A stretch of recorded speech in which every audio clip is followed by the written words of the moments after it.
rápido.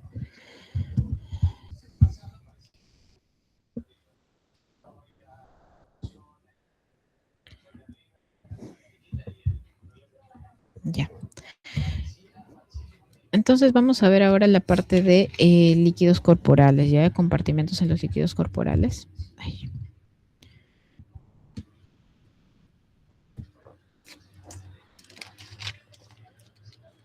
Muy bien. A ver, nosotros vamos a tener 3 compartimentos. El compartimento de la, a ver acá, ya, de la membrana celular, el intracelular, el compartimento de la membrana extracelular, que va a ser la parte intersticial y la parte plasmática. Nosotros vamos a tener ingresos y pérdidas en el caso del agua corporal total, ¿ya?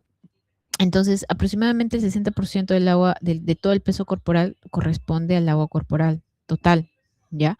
Va a depender, ¿no? Va a depender la edad, va a depender de la cantidad de proteínas que tengas, si eres mujer, si eres varón, cuál es tu estado, ¿no? Entonces, cuando hablamos de una persona de mayor edad, anciana, tiene menos cantidad de agua que una persona joven, ¿no? Por ejemplo, un neonato o que una persona que está, o un fetito, ¿no? Por ejemplo, un varón tiene mayor cantidad de agua corporal porque tiene mayor cantidad de masa magra, ¿ya? Eso es con respecto a la formación al aumento de testosterona que tienen los varones en relación con las mujeres. Y en el caso de las mujeres embarazadas, van a tener mayor volumen porque aumenta su gasto cardíaco justamente porque están embarazadas, pues, ¿no? Entonces, en el compartimento de la membrana que nos separa la membrana celular es el compartimento del fluido intracelular, que va a corresponder al 40% del peso corporal, mientras que el extracelular es el 20%, ¿no? Los dos suman el 60%. Entonces, vamos a tener que en el fluido extracelular vamos a tener el líquido intersticial y el plasma. En el líquido intersticial vamos a ver que es los 3/4 partes del total del fluido extracelular y solamente el plasma es 1/4 parte. Estos fluidos no van a ser estáticos, van a ser dinámicos, ¿ya? Van a estar en movimiento y también vamos a tener los drenajes que van a ser los vasos linfáticos. Por otro lado, vamos a tener el líquido transcelular que ocupa el 1.5% del líquido, ¿no? Más o menos 1 a 2 litros y vamos a tener, ¿no? Los líquidos que se forman, pues, ¿no? Del filtrado plasmático también. El líquido sinovial, ¿de dónde ha salido? Del filtrado plasmático. ¿De dónde han salido las serosas? Del líquido peritoneal, líquido pericárdico, el líquido pleural, el líquido de las serosas, de los filtrados plasmáticos, ¿ya? El líquido cefalorraquídeo también, ¿no? Más o menos 150 lo vamos a ir formando, mililitros, ¿no? Y lo vamos formando por los plexos, pero ahí en los plexos va a tener su comunicación con la parte vascular.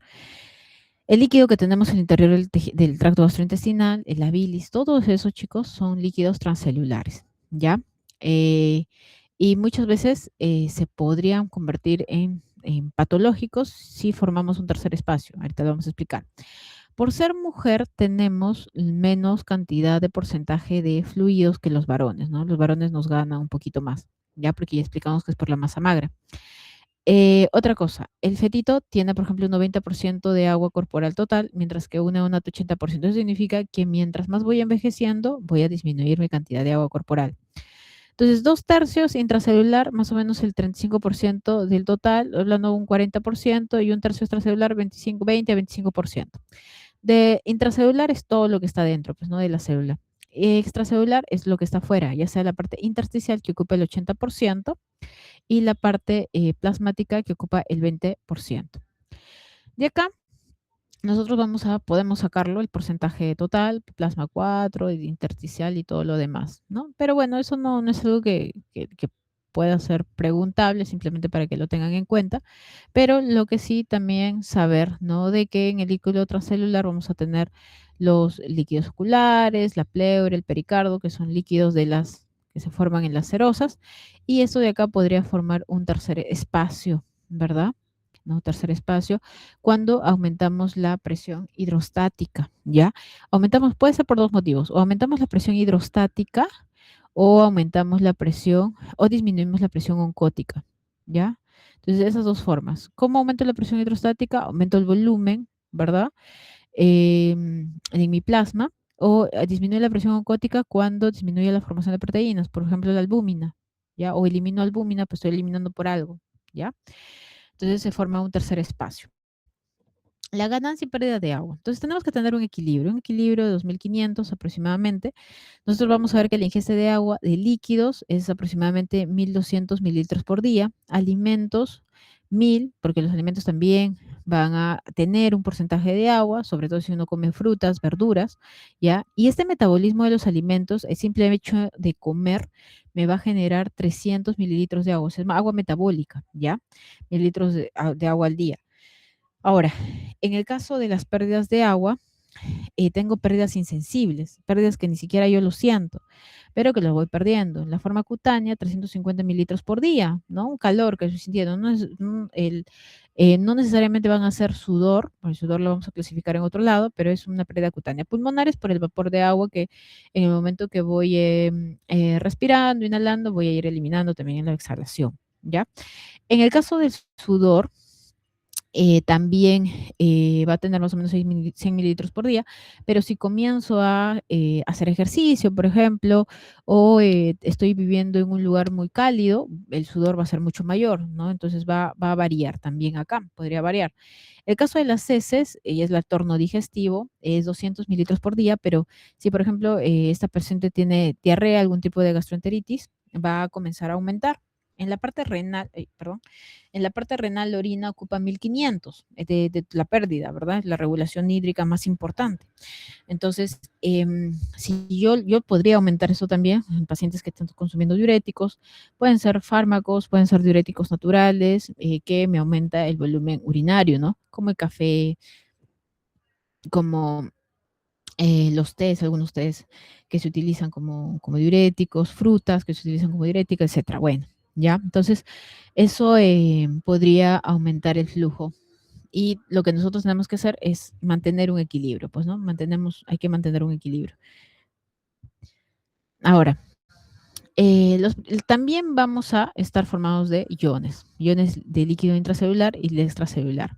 Vamos a tener cationes como por ejemplo el sodio, que es extracelular, el potasio, que es intracelular, calcio principalmente extracelular, magnesio intracelular. En los aniones, por otro lado, vamos a tener el cloro y el bicarbonato extracelular y en la parte intracelular que me van a ayudar a funcionar como buffers, el fosfato y las proteínas, ¿ya? Entonces van a ser aniones. Ojo, cuando decimos aniones, estamos catalogando a la proteína como negativa, ¿verdad? Muy bien. Entonces, vamos a tener en el plasma, ¿verdad? Los cationes, los aniones, acá está más o menos el promedio, va de 135 a 145, el potasio 3.5 a 4.5, ¿verdad? Entonces, nosotros vamos a tener, por ejemplo, un promedio acá, ¿no? Que nos están dando. Entonces, podemos tener cationes en el plasma, aniones en el plasma y también los cationes intracelulares, ¿ya? Lo importante es llegar a un equilibrio. Tenemos otros tipos de sustancias que también vamos a tenerlo en el plasma, que también van a actuar aumentando o favoreciendo mi osmolaridad, como los fosfolípidos, colesterol, las grasas, glucosa, ¿verdad? Ácido úrico, todo eso. Ahora, cuando hablamos de la composición de los iones, vamos a tener, por ejemplo, en el plasma, en el líquido intracelular, un parecido. No hablamos del líquido intracelular porque es bastante distinto. Pues, ¿no? En el plasma tengo 146, por ejemplo, de sodio, en el líquido intersticial tengo 141, pero en el intracelular tengo 9, entonces no. Pero en el caso del plasma líquido intracelular, intersticial, perdón, se van a aparecer, ¿ya? 4.4, 4.1, calcio, 4, pero siempre el plasma le va ganando. ¿Por qué? Porque el plasma va a tener un poquito más, pues, un poco más de proteínas, ¿no? Y eso está bien. Y las proteínas van a jalar sodio, ¿ya? Y más que jalar sodio, van a jalar cationes, ¿ya? Por eso es que los cationes sobre todo es lo que se da la diferenciación. O sea, más proteínas, más cationes, por eso es que ganan, se les ve un poquito mayores sus niveles. Entonces, eso se llama el efecto Dona, ¿ya? El efecto Dona. Ahora, la regulación de los líquidos en el intercambio osmótico. Esto ya lo hemos visto varias veces, ¿verdad? Ustedes lo han visto en Morfo 1 también. Cuando hablábamos del agua, ¿verdad? Con una concentración mucho mayor, del agua una concentración igual que la célula, y el agua con una concentración mucho menor. Entonces, si hablamos de una concentración equilibrada, igual es porque ya hemos llegado a un equilibrio osmótico, ¿verdad? Y no va a haber movimiento del agua. Entonces, los dos compartimentos se van a mantener igual y eso se llama equilibrio osmótico. No va a haber ninguna degradación, ruptura o cambio en la célula, ¿ya?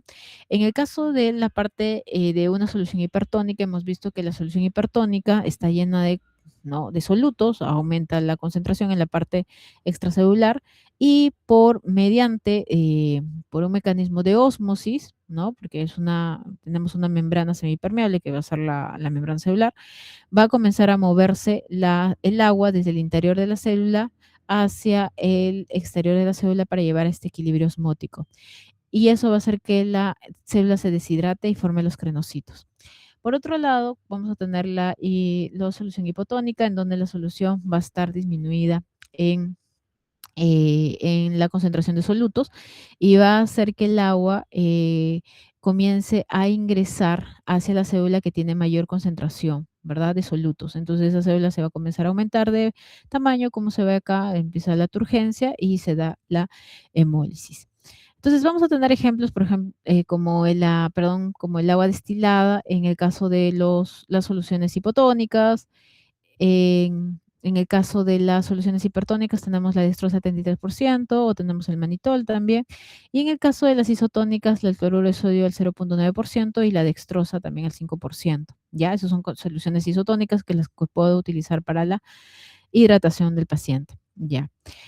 La osmolaridad plasmática tiene que ver con la concentración de solutos, ¿no? Dependiendo, pues, puedo tener urea, glucosa, sodio, es sobre todo en la parte plasmática, en el plasma, pues, ¿no? Pues se dice osmolaridad plasmática, ¿ya? Entonces, esa osmolaridad plasmática va a depender de diferentes electrolitos, como sodio, aniones, urea, glucosa, y va a tener un valor aproximadamente de 280 miliosmoles por kilo, más o menos 10, estamos hablando de 270 hacia 290. Entonces, voy a utilizar varias fórmulas, ¿no? Eh, por ejemplo, la osmolaridad plasmática, puedo hallarla por 2 veces multiplicando el sodio con la glucosa sobre 18 con el nitrógeno o el nitrógeno ureico sobre, por ejemplo, 2,8. ¿Ya? En el caso de la fórmula más usada, la que nos usamos normalmente es esta de acá, ¿no? Osmolaridad plasmática, la concentración del sodio multiplicada por 2 más la concentración de glucosa sobre 18 y la urea sobre 6, ¿ya? Entonces, teniendo esos valores, yo podría saber cuánto es mi osmolaridad, ¿no? Si estoy en una normotonicidad plasmática, estoy entre 270 y 290, está todo bien. Pero el problema va a ser si yo aumento o disminuyo mi osmolaridad, porque eso va a traer como consecuencia que no tenga una un equilibrio osmótico. Entonces, si yo, por ejemplo, le paso agua pura a un paciente, ¿no? Yo no digo que esté bien, pero póngase que pase, ¿no? Que me confundo del frasco, no sé. Lo llevo a una hipotonicidad, ¿no? Menor de 270 miliosmoles por litro, ¿no? ¿Qué va a pasar? Pues todo el plasma se va a ir al intersticio, se va a ir a las células, ¿no? En el caso de, por ejemplo, hipertonicidad plasmática es cuando yo coloco, ¿no? Algo mucho más hipertónico que en mi plasma, por ejemplo, manitol, que lo utilizo justamente para dar tratamientos de, por ejemplo, de traumatismos encefalocranianos en los protocolos, para poder generar una pequeña deshidratación, por así decirlo, ¿no? En el momento de un edema cerebral, ¿no? Entonces agarro el agua, pues lo jalo, pues, ¿no? Hacia el plasma. Entonces, eso es la hipertonicidad plasmática, ¿no? Entonces, eso va a ser mayor de 290 miliosmoles por litro. Ahora, esto ya lo hemos visto. El intercambio de agua de plasma va a depender de las presiones. La presión hidrostática es la presión como de líquido que vas a tratar de sacar, ¿no? Igual la presión hidrostática intersticial va a tratar de sacarlo del intersticio y llevarlo hacia el capilar. La presión oncótica, como es proteína, jala agua y va a tratar de mantenerlo dentro. O sea, la presión oncótica me mantiene dentro del líquido. Mientras que la presión oncótica intersticial, las proteínas que están en el intersticio, va a tratar de jalar el líquido, ¿ya? Y eso me puede producir edema, si esto le gana a esto. Entonces, lo otro es mi coeficiente de filtración que les había comentado, que va a depender bastante de qué tipo de capilario yo tengo, ¿no? Hay capilares continuos, fenestrados y sinusoidales. En el caso del riñoncito hay capilares fenestrados, pero mientras más apertura, más área de intercambio tenga, entonces mi coeficiente de filtración capilar va a aumentar. Entonces eso lo traduce a la extracción de Starling, pues, ¿no? En la cual la filtración neta es igual al coeficiente de filtración capilar, la resta de las presiones hidrostáticas, menos el coeficiente de reflexión, menos cada una de las, o la resta, perdón, de las presiones oncóticas, no capilares e intersticiales. Muy bien. En el caso de la regulación del potasio, a ver, el potasio hemos hablado, es un catión que está básicamente en la parte intracelular. Nosotros consumimos potasio, sí, obviamente, lo consumimos con nuestra dieta de potasio y eh, eso va a aumentar nuestros valores de potasio en la sangre, pero vamos a ver que existe una hormona que justamente va a llevar el potasio dentro de las células para que no nos cause ningún daño, ningún tipo de problema, sobre todo en la parte cardiovascular, donde el potasio estaría implicado en, por ejemplo, en paros cardíacos, ¿no? Entonces, ¿qué pasa? Nosotros con nuestra dieta consumimos 100 mil equivalentes de potasio por día. Esto lo absorbemos en 90 mil equivalentes y por las heces elimino 5 a 10 mil equivalentes. Ahora, estos 90 mil equivalentes yo los voy a repartir en los líquidos, ¿no? En el líquido extracelular solamente se queda 65 y de todo el día en los depósitos tisulares voy a depositarlos, ¿no? En la parte intracelular, 3.435 mil equivalentes. Muy bien. Entonces, ¿quién me ayuda a este depósito? Las hormonas, como la insulina, como la adrenalina y como la aldosterona. Esas tres hormonitas me ayudan con el potasio.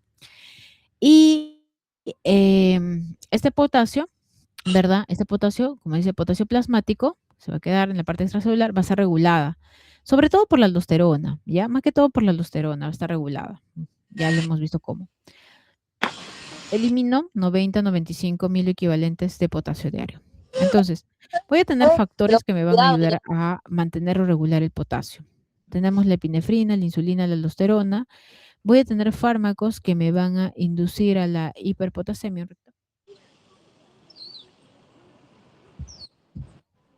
Que me van a inducir a la hiperpotasemia, como por ejemplo los YECAs, ¿no? Los inhibidores de la enzima de la convertidora de la angiotensina. Entonces significa que me va a disminuir la angiotensina, pero también me va a disminuir la aldosterona. ¿Y qué dijimos de la aldosterona? Que reabsorbe sodio y elimina potasio. Pero si lo estoy inhibiendo su formación, simplemente no voy a tener aldosterona y voy a aumentar el potasio en la sangre, pues, ¿no? Los diuréticos aeroadores de potasio que les mencioné, el espironolactona, la miloride, por ejemplo, y la heparina, un anticoagulante que también podría producir, pues, ¿no? Hiperpotasemia.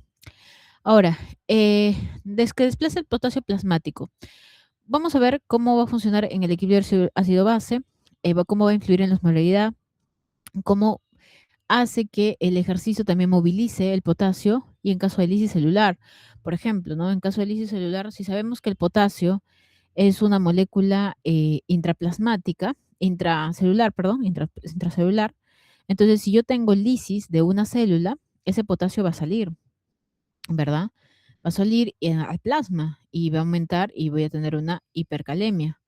¿Ya? ¿En qué pacientes podría producirse eso? En pacientes que puedan hacer lisis celulares, por ejemplo, en leucemias, ¿no? En leucemias aumenta la cantidad de blastos, ¿no? Hacen reacciones leucomoides los pacientes y comienzan a morir también, pues, ¿no? A morir los blastos y tienen cantidad y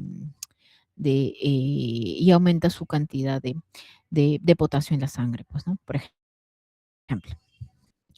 Ahora, vamos a ir viendo dónde ocurre las reabsorciones y las secreciones de potasio. Entonces, vamos a tener dónde ocurre la secreción de potasio, sobre todo en los túbulos distales, en los túbulos colectores corticales, especialmente en las células principales, que hemos dicho que está regulada por la aldosterona, ¿verdad? El mecanismo es el potasio transportado activamente hacia la célula tubular por la bomba sodio-potasio ATPasa, ¿sí? Siempre lo va a meter a la célula, y luego el potasio va a salir hacia los canales ronco, ¿ya? Es estimulada por la aldosterona. La aldosterona es estimulada por varios, por varias situaciones. Una, por el aumento de la angiotensina 2. Segundo, por el aumento de potasio plasmático, ¿ya? Entonces, hay sensores, ¿no? En la parte suprarrenal, sienten que hay aumentado el potasio plasmático, se va a producir aldosterona. Y también si hay mayor flujo tubular distal. Si hay mayor flujo tubular distal, va a comenzar, ¿no? El mayor flujo tubular va a comenzar.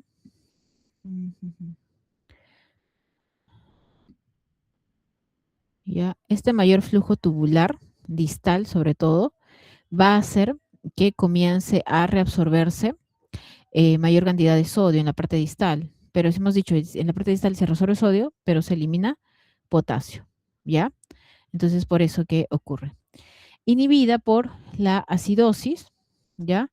O sea, la secreción, y cuando hay hipovolemia severa también, ¿ya? Entonces, ¿por qué? Porque simplemente yo quiero tratar de, al hacer el intercambio, tengo que ahorrar potasio y elimino hidrogeniones, ¿no? Entonces, por eso es inhibida la secreción de potasio, ¿no? Muy bien, entonces vamos a ver, en el túbulo proximal, nosotros vamos a ver que la reabsorción se va a dar entre el 65 y 75% de todo el potasio, y vamos a ver que el potasio se va a absorber con el agua, ¿no? Por la vía transcelular o también por la vía paracelular, 50-50, se van a ir transportando también. En el caso de la asa gruesa de Henle, ¿no? Nosotros hemos visto que el potasio se reabsorbe en un 10 a 25%, sobre todo por estos canales NKCC2, que son los transportadores de 2-cloro-sodio-potasio, ¿verdad? El potasio se va a absorber, reabsorber, pero se van a eliminar mediante los canales ronco, se secreta, ¿ya? Y también en la parte luminal, el potasio va a ser intercambiado por el sodio, en la parte apical, en la parte vasolateral, perdón, en la parte vasolateral, ¿ya? Se van a resolver. Y el tercer lugar, vamos a tener los conductos colectores en las células principales. Acuérdense que las células principales también están en conductos, en los túbulos contorneado distal, en la parte final, ¿ya? Y ahí es donde va a actuar la aldosterona, que es el principal regulador. Y aquí es donde voy a formar los CENAC y voy a formar los ROM para eliminar el potasio. Entonces, como les mencionaba, la regulación de la excreción del potasio en las células principales, estamos hablando de la aldosterona. En el caso de la aldosterona, vamos a ver que el sodio es reabsorbido y el potasio va a ser eliminado, ¿no?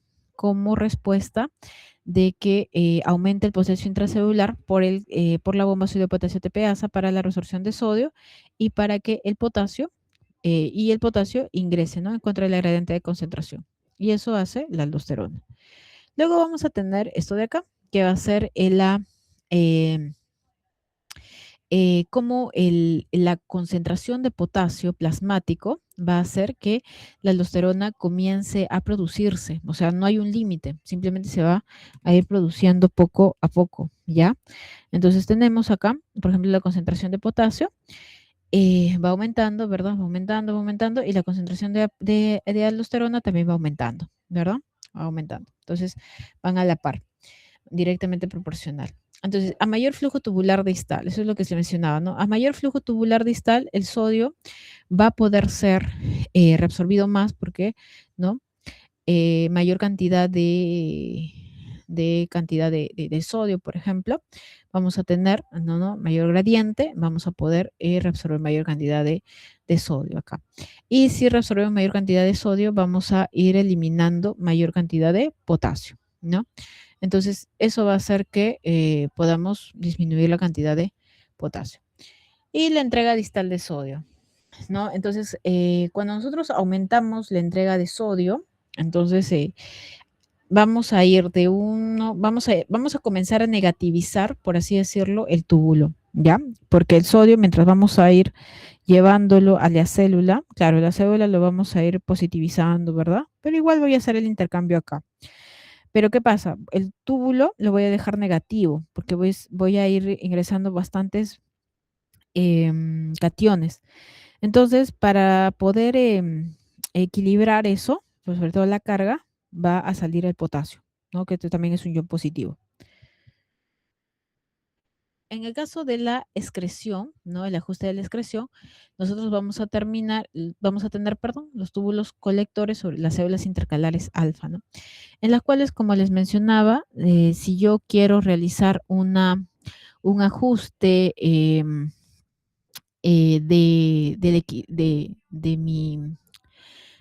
mi pH, ya, utilizo o se activa este canal. O si quiero justamente realizar un ajuste fino de la extracción urinaria de potasio, por ejemplo, no me estoy dando cuenta, o el túbulo se está percatando de que estamos eliminando mucha cantidad de potasio y estamos disminuyendo el potasio plasmático, simplemente se hace un ajuste. ¿De qué forma? En la célula intercalada alfa. Entonces agarro, comienzo a eliminar hidrogeniones para poder absorber potasio, ¿ya? Y el potasio se va reabsorbiendo en esta célula intercalada y ya, pues lo mantengo, ¿no? Lo mantengo dentro de lo normal. ¿Por qué tipo de intercambio? Por un intercambio en transporte activo, que es el potasio, perdón, hidrógeno ATPasa. Es la bomba de potasio hidrógeno ATPasa. Y bueno, pues no, el intercambio siempre se va a dar con la bomba de potasio ATPasa. Ahora, la regulación, en el caso del potasio, vamos a tener diferentes hormonas. Entonces, por ejemplo, si yo quiero reducir la concentración plasmática de potasio, no tengo, ¿no? Estoy aumentando, no sé, el potasio plasmático, ¿ya? Porque he consumido más por la dieta, porque estoy generando algún tipo de lisis que es celular, que me está generando un aumento del potasio en la dieta, en la sangre, perdón, en el plasma. Entonces, o bueno, naturalmente, no voy a hablar todavía de formas o de medicamentos, pero eso es lo que sucede con los medicamentos o con los análogos farmacológicos que se utiliza. Por ejemplo, en el caso de la epinefrina. ¿De dónde puedo obtener la epinefrina? De la médula suprarrenal. Sobre todo la mayor cantidad de epinefrina que se crea en la parte periférica es a partir de la médula suprarrenal, ¿ya? ¿De dónde más? De las células, no, perdón, de las neuronas del sistema nervioso simpático, ya. De las neuronas postganglionares también van a producir, ya. ¿A qué dónde se van a unir? Se van a unir a las receptores tipo beta, ya, tipo beta, se unen. ¿Y qué sucede? Ellos van a hacer que el potasio comience a ingresar a la célula, ¿ya? Entonces, ya tuve un aumento de potasio y viene la adrenalina y los mete a la célula, el potasio a la célula. Ya. En el caso de la insulina, es una de las hormonas más importantes, por otro lado, la hormona más importante, ¿ya?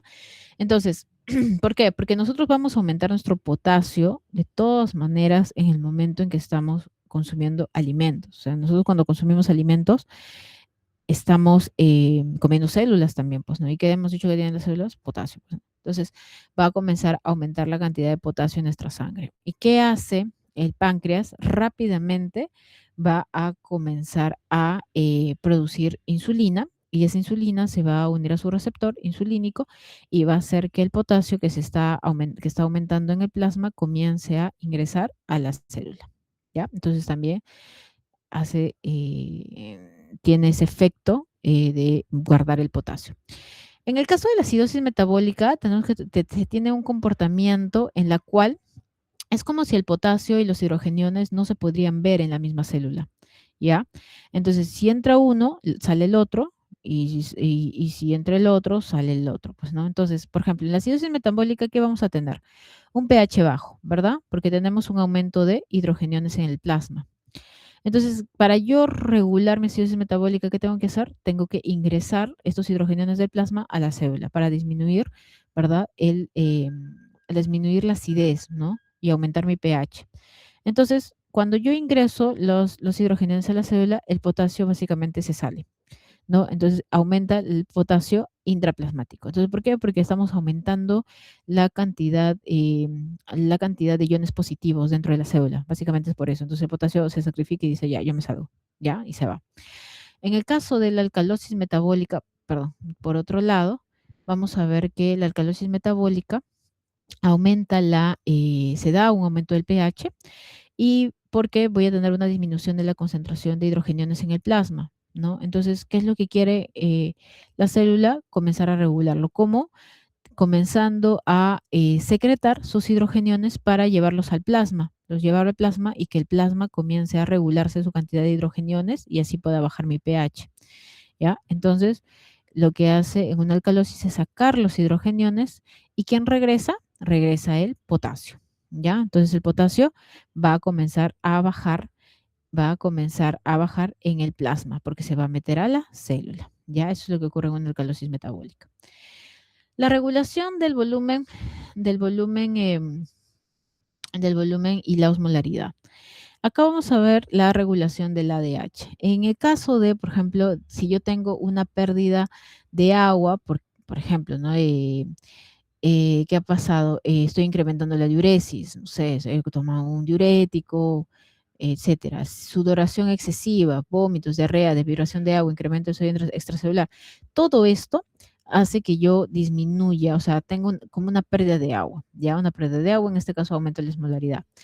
Y eso va a activar a mis osmorreceptores que se encuentran en el hipotálamo anterior. Y son el órgano subcortical y el órgano vasculoso de la lámina terminal, ¿no? Esto de acá. Entonces, ¿qué sucede? Estos van a ser estimulados por justamente la pérdida de líquido. ¿Pero por qué? Porque aumenta mi osmolaridad de 1 al 2%, ¿ya? Entonces, al aumentar mi osmolaridad, yo voy a estimular a estos núcleos y esto em, va a generar un estímulo a su vez de los núcleos paraventricular y el supraóptico, ¿no? Para la formación de ADH, ¿ya?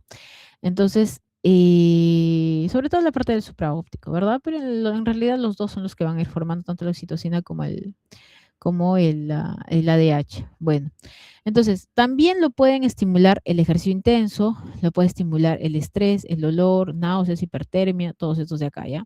Interleuquina 1, angiotensina, perdón, nicotina, y también lo que les quería mencionar es esto, la angiotensina 2. Miren cómo la angiotensina 2 me estimula la formación de ADH.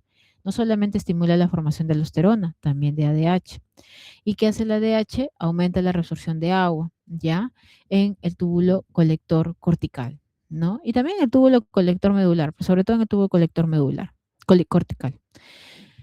Ya, ahora, entonces voy a ver que aumenta la osmolaridad de líquidos corporales, esto es lo más importante. Sin embargo, yo voy a tener también otra forma de estimular la ADH cuando yo genero un estímulo a los barioreceptores. Estos barioreceptores van a generar una respuesta si yo disminuyo mi presión arterial, pero en un 10%. O sea, necesito descensos del 5 al 10%. En cambio, esto solamente necesitaba que la osmolaridad aumente 1 a 2%. Eso significa que esto es mucho más sensible, ¿ya? Eso va a ser el problema. Entonces, disminuye mi presión arterial y recién va a comenzar a estimularse el pulmón, por ejemplo, la formación de angiotensina 1, perdón, de enzima convertidora de la angiotensina, y en el caso de riñoncito, de la aumento de la renina, pues, ¿no? Entonces, eso va a ser como que el problema. Ahora, cuando el ADH comienza a estimularse, va a disminuir el agua excretada porque voy a ahorrar agua, ¿ya? Y eso va a ir aumentando, más lo que nosotros consumimos en la ingesta, vamos a disminuir o inhibir vamos a inhibir todo este eje, ¿ya? Por una retroalimentación. Muy bien, entonces el control del agua se va a dar, vamos a ponerlo por acá, ¿ya? El control del ADH va a ser por un incremento de la osmolaridad plasmática, ¿no? Entonces, yo incremento mi ADH si yo incremento mi osmolaridad. Si disminuye mi volumen sanguíneo, disminuye mi presión, lógicamente, ¿no? Si tengo náuseas, hipoxia también. Algunas drogas también me pueden incrementar la ADH y eso hace que disminuya mi diuresis. Morfina, nicotina, por ejemplo, ciclofosfamida, fármacos. En el caso de la disminución del ADH, vamos a tener todo lo contrario, pues, ¿no? Si disminuye mi osmolaridad plasmática, eso significa que no una necesidad de ahorrar agua, ¿verdad? Al contrario, debería aumentarla, aumentar la orina, ¿no? O si está bien, simplemente lo dejo ahí. El volumen sanguíneo aumenta, y eso inhibe mi ADH y también la presión sanguínea. Drogas como el alcohol, la clonidina, el haloperidol, funcionan más que todo como diuréticos, como tal, ¿no? Y sobre todo la parte del alcohol, y eso disminuye mi ADH, pues, ¿no? Lo otro que aumenta también la ADH que no está acá es el sueño, ¿ya? Cuando nosotros dormimos, tratamos de, o sea, para que se dé un sueño, un buen ciclo de sueño, ya eso está todo programado fisiológicamente, entonces comienza la secreción de ADH para evitar, ¿no? El ir al baño a medianoche, por ejemplo, ¿no? Entonces, ahí también es un estímulo del ADH. Luego vamos a tener esto de acá, como para irlo desmembrando un poquito, ¿no? Entonces, sistema de retroalimentación por los dos lados, los osmorreceptores por la ADH y los barroreceptores, ¿ya? Que también me van a estimular la formación de ADH. Entonces, vamos a tener a los osmorreceptores que hemos dicho, no, esos son los barroreceptores, disculpen, acá está, antes de hablar de esto. Los osmorreceptores que hemos dicho que cuando aumenta la osmolaridad plasmática, para más o menos 280, 290, vamos a tener un ajuste, un punto de ajuste. ¿Para qué? Para que a partir de acá, cuando ya pase ese punto de ajuste, comience a aumentar la ADH. Entonces varía en cada persona, ¿ya? No es lo mismo en todas las personas. Por otro lado, vamos a tener los barroreceptores. Podemos tener receptores de alta presión, ¿no? Por ejemplo, el seno carotidio, y los receptores de baja presión, ¿no? Que lo vamos a tener en el callo de la aorta, en el inicio de la arteria pulmonar. Entonces, justamente ellos son sensores, son fibras que van a venir de la parte del callado, del seno carotidio, ¿no?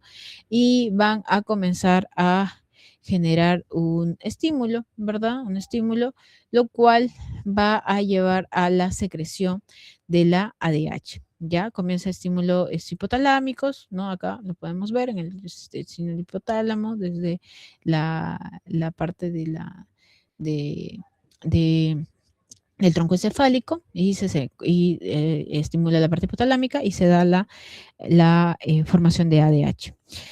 Entonces, al formar ADH, el ADH lo que va a hacer es ahorrar, pues, ¿no? O sea, está detectando que hay estos barroreceptores, detectan, ¿no? De que hay una disminución, ¿no? Una disminución de la presión, ¿no?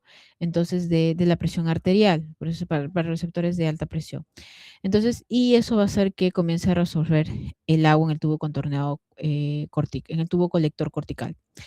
Lo otro es los barroreceptores de baja presión. Estos barroreceptores no van a detectar más que todo bajas de presiones, sino van a detectar la bulimia, ¿ya? O sea, van a detectar si hay una disminución de la bulimia. Entonces, eso también va a estimular a que se produzca la ADH. Y como vemos acá, vamos a tener, ¿no? Una baja de presión, por ejemplo, está bajando 10%, ¿no? Se mantiene igual, un 10% de la presión arterial, estamos disminuyéndola, ¿no? Este es nuestro punto, ¿no? Aumento, 10, 20, o disminución, disminuyo un 10%, ¿ya? Y recién es cuando comienza a subir mi concentración de ADH a una disminución de la presión arterial en ese valor. Voy a tener ahora el control de la sed, ¿ya? La sed también va a ser importante porque nosotros vamos a ver que la ADH, si bien es cierto, se va a producir para que podamos dejar de eliminar líquido y aumentar eso nuestro volumen plasmático, pero la sed también va a cumplir una función importante porque va a ayudar a que nosotros ingiramos agua, ¿no? Y eso también ayuda a aumentar mi volumen de agua extracelular, ¿ya?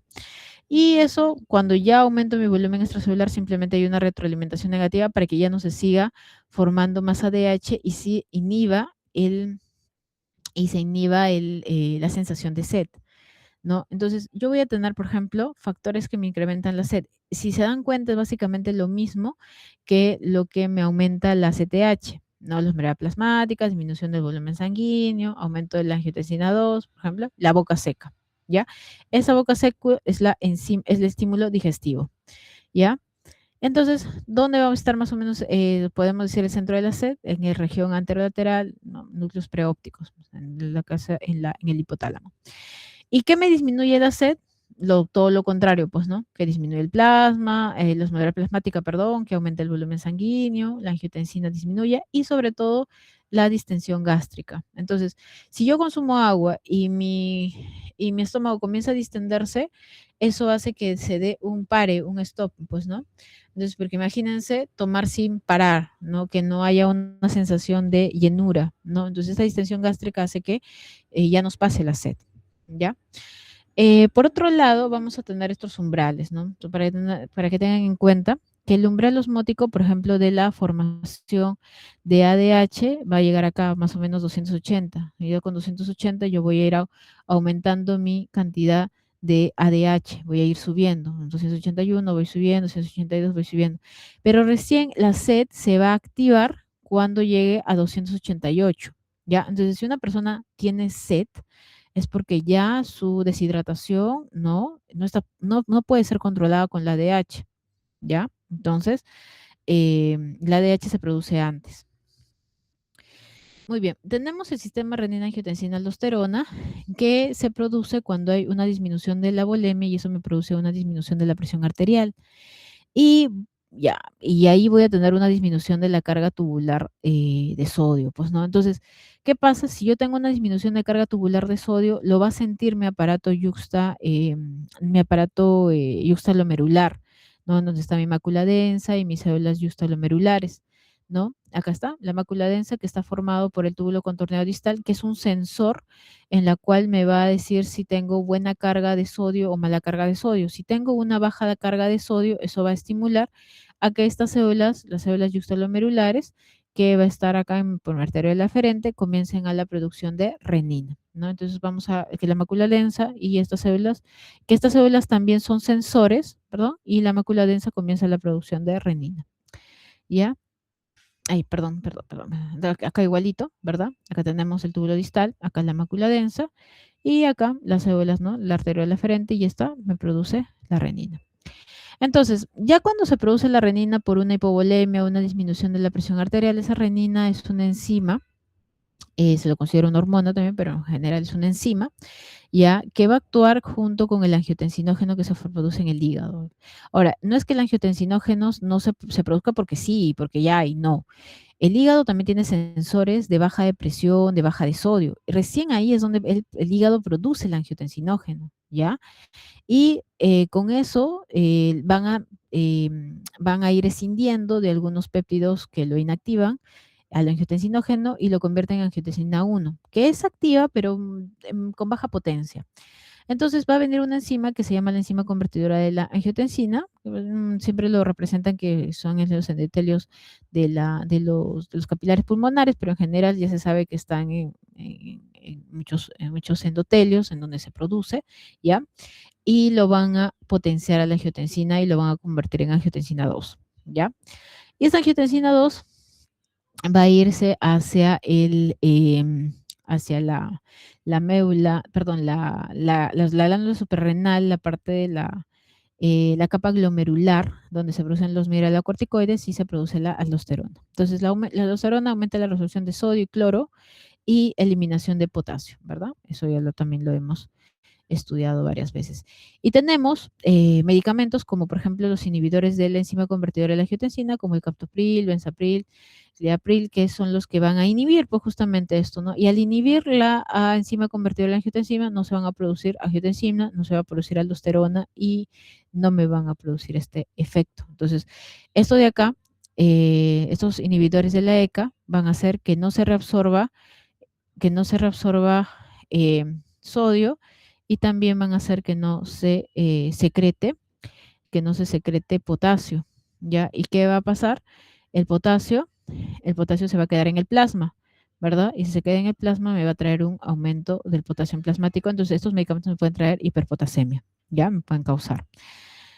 Muy bien, y también tenemos otro tipo de medicamentos que me van a bloquear, ¿no?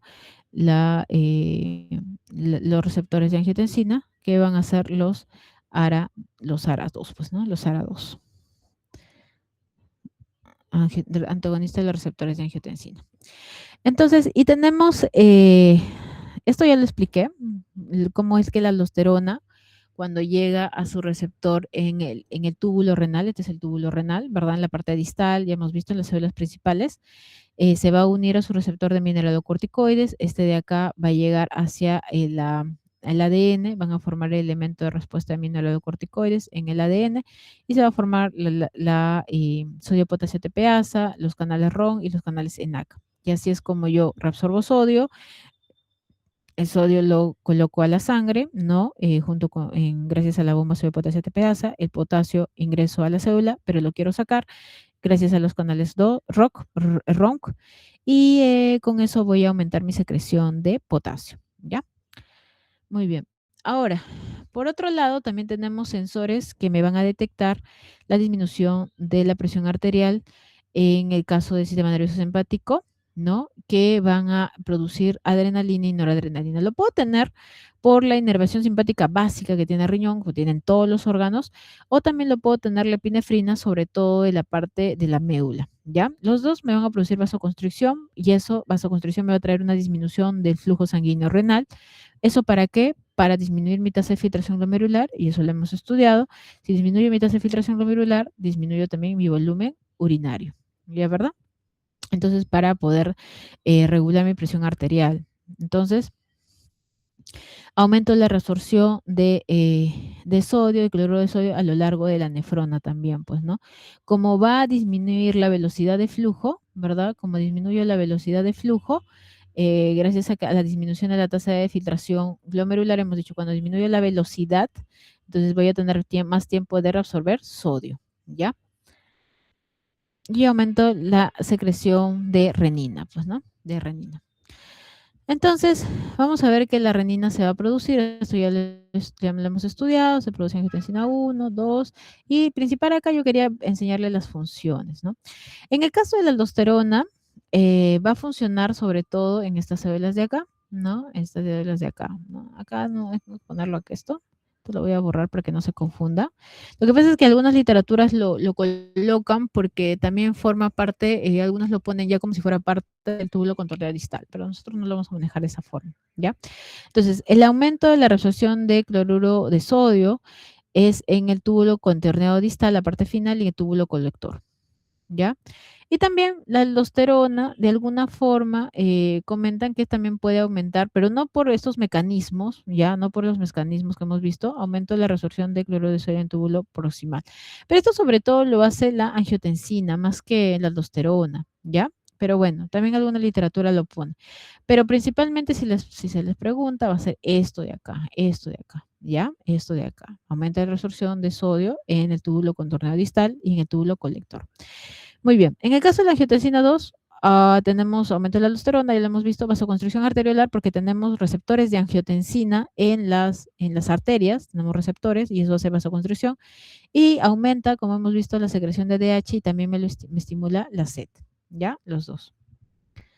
Muy bien. Ahora tenemos los péptidos natriuréticos, que va a ser el antagonista del sistema renina-angiotensina-aldosterona. Entonces, ¿qué sucede? Yo voy a formar péptidos natriuréticos en el momento en que se da un aumento del volumen plasmático, una distensión cardíaca. Es como una forma de proteger al corazoncito de una expansión tan grande de volumen. Entonces creo péptidos, ¿no? y disminuye la hormona antidiurética, la reabsorción de sodio, disminuye las células glomerulares de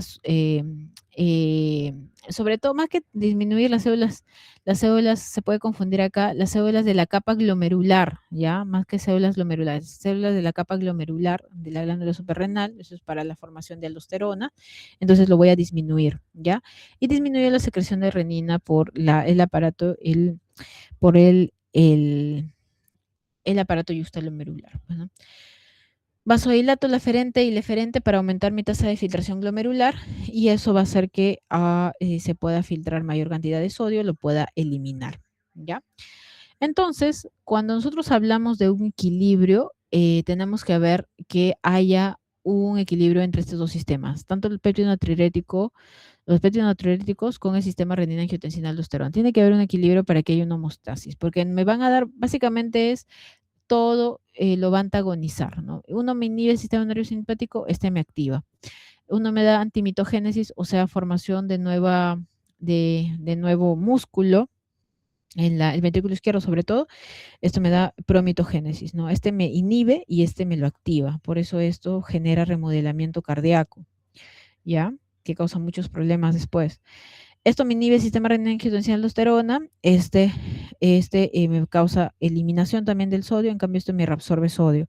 Esto me produce anticrecimiento, este es procrecimiento de las arteriolas también, ¿no? Esto me vasodilata, mientras que esto me va a producir vasoconstricción. Ahora, cuando yo aumento el volumen, simplemente tengo que aumentar esto, pues, ¿no? Los péptidos van a aumentar y disminuye el ADH. ¿Para qué? Para poder eliminar y disminuye la actividad simpática. ¿Para qué? Para poder eliminar más flujo urinario. Se va a activar todo esto de acá, pero se va a inactivar el sistema simpático y el sistema renina-angiotensina aldosterona. Y también vamos a tener una hormona que es la urodilatina, que va a producir una disminución de la reabsorción de sodio, ¿ya? Y de cloro. Entonces eso también tiene un efecto y podemos aumentar la excreción de sodio y de agua. Muy bien. En cambio, cuando tengo una contracción de volumen, es decir, por ejemplo, una hemorragia, una deshidratación, ¿no? Ahí sí voy a activar mi sistema simpático y también voy a activar mi sistema renina-angiotensina aldosterona y también voy a inhibir a mis péptidos, pues, ¿no?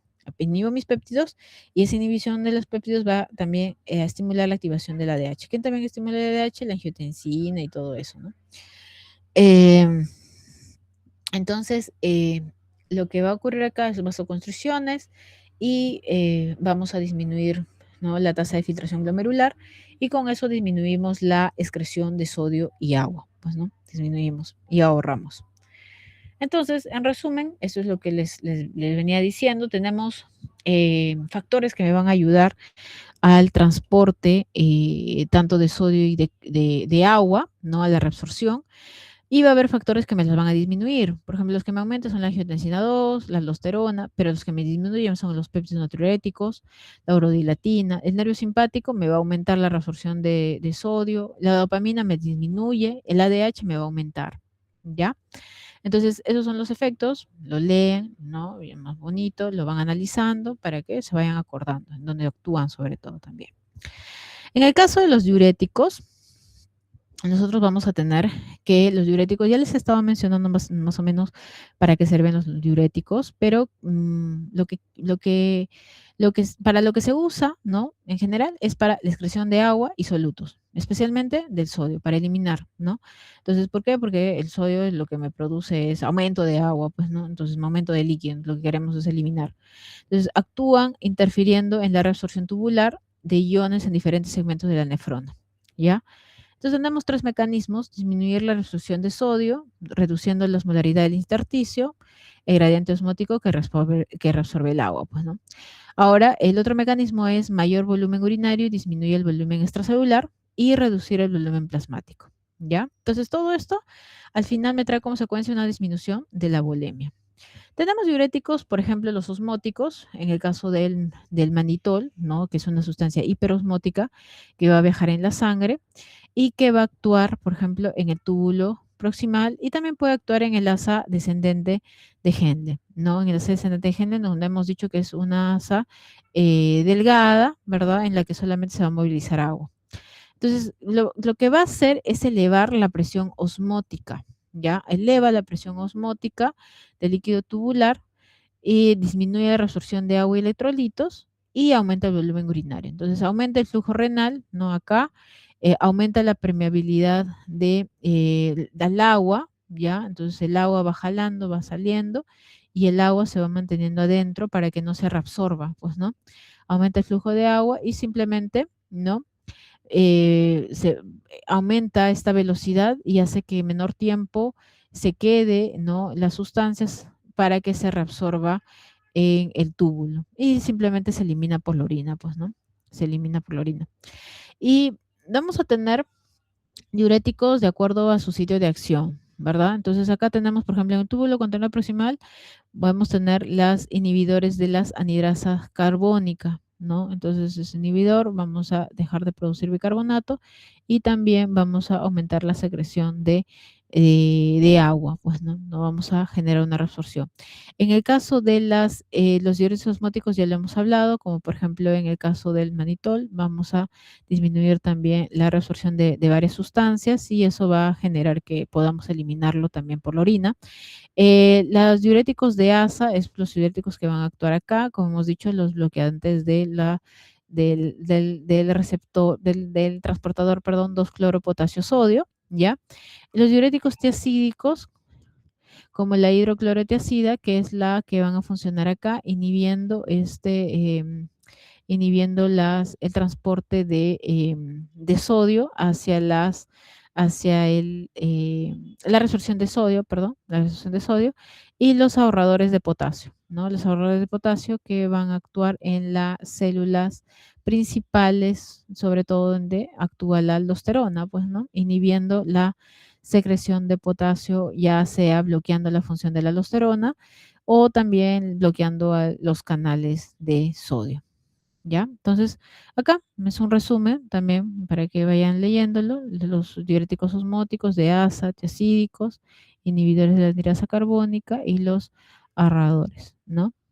Entonces, básicamente si ustedes lo leen, vamos a tener como consecuencia que se va a inhibir la reabsorción de sodio, por ende de agua, y eso va a hacer que se eliminen por la orina. Entonces, los diuréticos, ¿cuál sería? O sea, una de sus reacciones adversas más frecuentes, la disminución de sodio en la sangre, en hiponatremia, pues, ¿no? Pero lo utilizamos en diferentes casos, ¿no? Hipertensión arterial, en edema, insuficiencia cardíaca, hipercalemia, acidosis, en intoxicaciones también, ¿ya? Tenemos la diálisis, ya para ir terminando, ¿ya? La diálisis es un proceso en el cual nosotros vamos a hacer una depuración extracorpórea, ¿ya? ¿Por qué se va a dar? Porque los pacientes que lleguen a diálisis ya tienen una enfermedad renal establecida, no funciona su riñón, no pueden generar esa depuración eh, de los elementos tóxicos que se quedan en la sangre. Entonces, lo que se quiere con la diálisis es filtración de la sangre y llevar, ¿no?, un balance de los niveles de los líquidos, ¿ya? Eliminando los desechos. Vamos a tener dos tipos, la hemodiálisis, perdón, y la diálisis peritoneal. Y básicamente vamos a utilizar como filtros, ¿no? Filtros naturales en el caso del peritoneo y filtros artificiales en el caso de la hemodiálisis. Pero lo importante es que se dé una ultrafiltración, ¿no? Para eliminar el líquido en exceso y sus toxinas también. Entonces, en los dos voy a sacar el agua, ¿no?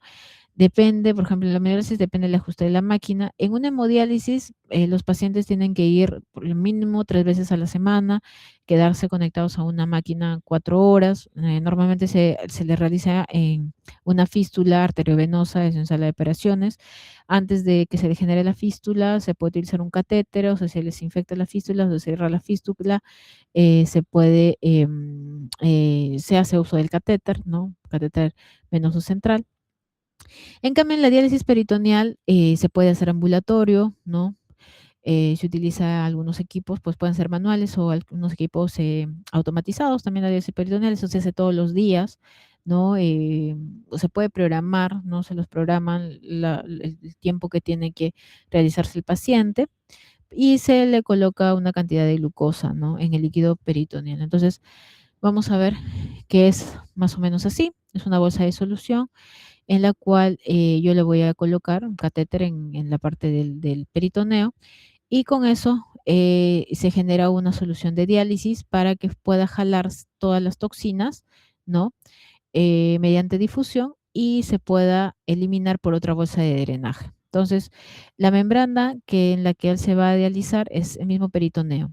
Se utiliza la solución deslizante, el intercambio es por difusión o por ósmosis, ¿no? Dependiendo, estoy hablando de la eliminación de agua o de solutos, y se tiene que dar ciclos de infusión y drenajes manuales o depende si tienes el equipo automático, pues, ¿no? Las ventajas que es más fisiológica porque utiliza el peritoneo, ambulatoria, menos agresiva, solamente tener cuidado con las infecciones, ¿no? Es una mala praxis, puedo generar peritonitis, ahí sí ya va a ser un problema regresar a una diálisis peritoneal con peritonitis porque se va a fibrosar, va a ser bastante complicado y ya los pacientes se van a hemodiálisis, ¿no?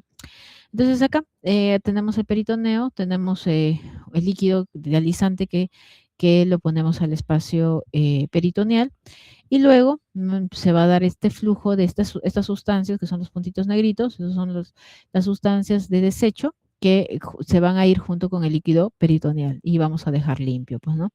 Limpio la parte peritoneal que es justamente un ultrafiltrado plasmático que se ha generado. Entonces igual, acá, ¿no? El líquido deslizante insertado, dializante, perdón, insertado en la cavidad peritoneal a través del catéter y luego voy sacando el líquido deslizante junto con toxinas y desechos hacia la cavidad peritoneal, ¿no? Entonces vamos a ver que se va sacando el líquido, ¿no? Desde los capilares, ¿verdad? Mediante ósmosis o mediante difusión, ¿verdad? Por el mismo peritoneo y lo va jalando el líquido dializante, que básicamente es hiperosmolar y me va a ayudar a jalarlo. En el caso de la hemodiálisis, nosotros vamos a tener un filtro, el que va a realizarlo es un filtro artificial conectado a una máquina, una membrana artificial en la cual yo voy a tener también un conducto de salida, ¿verdad? Y un conducto de entrada, ¿no? Entonces en la misma vena. Entonces sale y nosotros vamos a tenerlo en la máquina, vamos a colocar en la máquina toda la sangre que está con desechos, pues, ¿no? Y mediante el filtro, una membrana semipermeable, voy a comenzar a generar una limpieza, ¿verdad? Gracias al líquido dializante. Entonces lo va jalando, pues no va jalando y me va a quedar una sangre limpia que va a regresar hacia la vena, ¿no? Sangre limpia, sangre limpia. Esto más o menos dura 4 horas aproximadamente, ¿no? Eh, entonces un filtro artificial, se tiene que hacer una fístula o puede ser por el catéter. El mecanismo es este de acá, utilizar sangre extraída, filtro, retorna al paciente. 3 veces por semana mínimo es lo que nos dicen, 3 a 5 horas, nos dicen las guías, ¿no? Ventajas, eficaz en poco tiempo, pero me puede producir riesgos como hipotensión. Las infecciones han bajado bastante, se toman muchas medidas de bioseguridad, antes se infectaban de hepatitis C, hepatitis B, pérdida proteica sí puede darse por el intercambio y la trombosis. Y como se pone anticoagulantes, también puede producir también hipocalcemia, ¿no? Em, bueno, principalmente eso. Entonces tiene que ser vigilado por, por un personal capacitado. Pues, normalmente hay una enfermera o está el médico que está de turno ahí en la parte de diálisis, ¿no? Porque te puede estar vigilando, porque la persona puede disminuir sus electrolitos, muchas veces es más rápido el equipo de diálisis que el mismo cuerpo, entonces las primeras veces van a ser un poco chocantes para los pacientes y puede generarse, ¿no? Disminución electrolítica, hipotensión, ¿no? Entonces hay que tener cuidado con eso. Hay diálisis a domicilio también, acá no en Perú, en otros países ya se está dando estas diálisis a domicilio, es bastante cara porque aparte del equipo también tiene que ir con su personal capacitado, pues no, porque tiene que quedarse en el lugar hasta que termine la diálisis, pues, ¿no? Porque puede haber efectos adversos, no se puede hacer sin un personal capacitado, ¿ya? Entonces, la membrana es bastante delgada, contiene poros que permiten el paso de sustancias, ¿verdad? Esos desechos, esas toxinas, desde la sangre hacia el líquido de diálisis para poderlo limpiar, ¿no? Entonces, básicamente es esto de acá, ¿no? Entonces coloco una sangre que está sucia, ¿verdad? Lo coloco vamos a poner el filtro el deslizante, acá vamos a poner las sustancias de desecho y vamos a ver que retorna la sangre mediante mediante otro catéter. Mediante el otro catéter ya una sangre limpia. Entonces, esas son las diferencias, diálisis peritoneal y hemodiálisis, ¿verdad? Los accesos, las vasculares, la cavidad peritoneal, 3 veces por semana, es diaria, continua. Acá centro especializado, en cambio acá lo puedo hacer en domicilio, bacteriemia, peritonitis, menor autonomía, mayor autonomía. ¿En quiénes se tiene que hacer los pacientes? En pacientes que tienen enfermedad renal crónica, ¿no? Estadios bastante avanzados que ya no se ve que su creatinina y su urea están aumentando y que lamentablemente ya orinan o orinan poco, pero necesitan una ayuda dialítica, pues, ¿no? Porque el potasio puede aumentar mucho, la urea puede aumentar mucho y eso puede traer como, los hidrogeniones también, puede traer hipercalemia, acidosis metabólicas y puede generar una encefalopatía urémica, ¿verdad? Entonces, para evitar eso, ya los pacientes evaluados tienen que entrar a diálisis hasta que encuentren un riñoncito, pues, ¿no? Ya sea un trasplante vivo por algún tipo de familiar, ¿no? Su familiar tiene que ser cercano, o puede ser un trasplante cadavérico, pues, ¿no? Y ahí ya no tendrían que usar la diálisis, pues, ¿no? Muy bien, eso sería todo, chicos. Muchas gracias. A ver, me voy a conectar no sé si sigo en llamada en el celular un ratito, porque no los escucho por acá.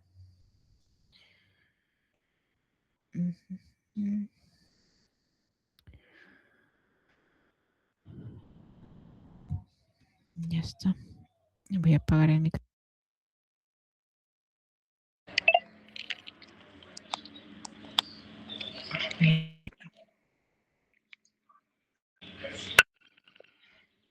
Ya.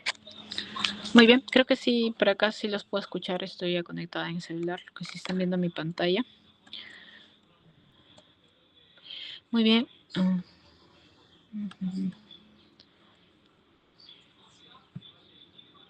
No sé si hay dudas, preguntas. La próxima semana ya sería nuestro examen, que abarca estos dos temas que hemos visto, la primera y la segunda clase, ¿ya? Lo otro que quería comunicarles es que la próxima semana también tenemos actividad integradora. Va a ser de forma virtual, porque es algo complicado poder reunirnos todos en forma presencial. Lo que sí estaba viendo hacerlo un martes o el día jueves. ¿Qué día se les da mejor? Pero en la noche, o sea, en la noche tendría que ser, pues, ¿no? No se vayan conversándolo con su delegado, me van diciendo, porque también lo mismo tengo que decirle al grupo, al otro grupo, pues, ¿no? Para saber qué día podemos hacerlo martes o jueves, porque el miércoles no voy a poder en la noche. Entonces,